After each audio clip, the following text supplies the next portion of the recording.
Donald Trump est en pleine panique et a convoqué en urgence ses principaux responsables dans une réunion de crise. Cette agitation intervient alors que l'Iran rejette totalement ses déclarations, affirmant qu'un accord aurait été conclu pour ouvrir les échanges et pousser Téhéran à capituler. Du côté iranien, le message est clair, aucun accord n'a été accepté. Les autorités dénoncent des mensonges et accusent Trump de manipuler la situation, notamment pour influencer les marchés. En réaction, l'Iran annonce désormais la fermeture totale du détroit d'Ormuz. Auparavant, certains navires pouvaient encore passer sous conditions strictes, mais cette tolérance est terminée. Téhéran justifie cette décision par le maintien du blocus naval américain dans le golfe Persique et les menaces continues de Washington, même pendant les négociations et le cessez-le-feu. Désormais, tout navire tentant de traverser le détroit sans autorisation s'expose à des représailles. Des incidents ont déjà eu lieu, avec des tirs signalés contre des pétroliers s'approchant de la zone. Des communications diffusées par les forces iraniennes confirment cette ligne dure. Toute tentative, basée sur les déclarations de Trump, pourrait coûter la vie aux équipages. L'Iran insiste sur le fait que seul son commandement décide de l'ouverture ou non du passage maritime. Pendant ce temps, aux États-Unis, plusieurs sources indiquent que Donald Trump est sous pression. Selon des proches cités dans la presse, il serait nerveux, sans stratégie claire, oscillant entre discours de fermeté et improvisation. Une réunion d'urgence a réuni des figures clés de son administration, dont J.D. Vance, Marco Rubio et le directeur de la CIA. Les tensions restent extrêmement élevées. Des responsables américains évoquent la possibilité d'une reprise rapide du conflit si aucun progrès n'est réalisé dans les négociations.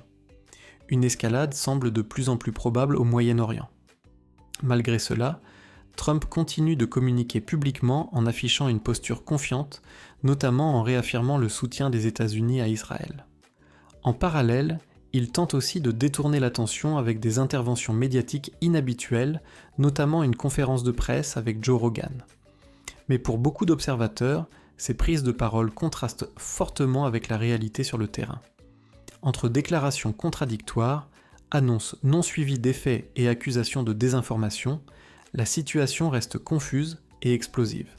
Enfin, de nouvelles informations indiquent que les États-Unis envisageraient de saisir des pétroliers iraniens dans les jours à venir, une décision qui pourrait provoquer une réaction immédiate de Téhéran et aggraver encore la crise. En résumé, le détroit d'Ormuz est désormais fermé, les tensions militaires montent et les négociations semblent dans l'impasse, laissant craindre une escalade majeure dans les prochains jours. Du côté iranien, la riposte est ferme. La Commission de sécurité nationale du Parlement a dénoncé les déclarations de Donald Trump, les qualifiant de pures inventions.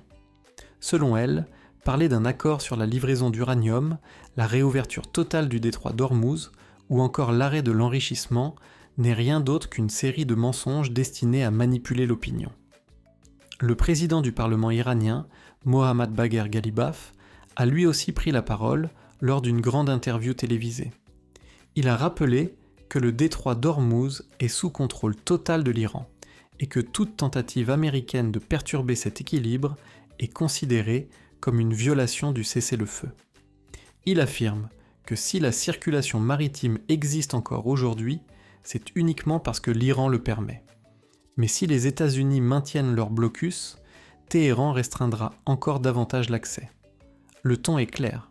L'Iran se dit prêt à aller jusqu'au sacrifice et promet une réponse forte à la moindre erreur américaine. Selon lui, toutes les tentatives américaines ont échoué. Destruction des capacités militaires, affaiblissement naval ou ouverture forcée du détroit. Malgré le conflit, l'Iran conserve une grande partie de son arsenal et continue même de se renforcer.